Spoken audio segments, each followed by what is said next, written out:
3 white Detroit police officers were on their beat, and they ran into Malice Green, and he reached for something in his car. They thought it was a gun, and they beat him badly. They killed him. There was no gun ever recovered. So you have an African-American who's dead, and you have 3 white police officers who wailed on him.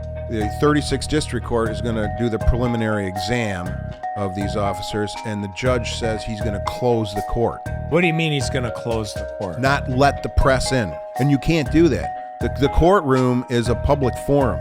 So I run over to the 36th District Court and file a motion for press access for the Detroit News. The 36th District Court judge says, no, I'm denying it. Now we're a Friday about 3:30, 4 o'clock. What time's the hearing? Monday morning, 8:30.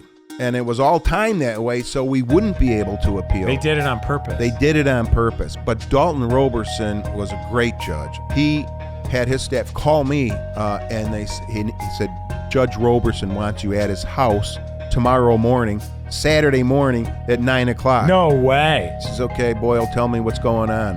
And I told him, he said, all right, I'll sign your order. I'm letting the press in.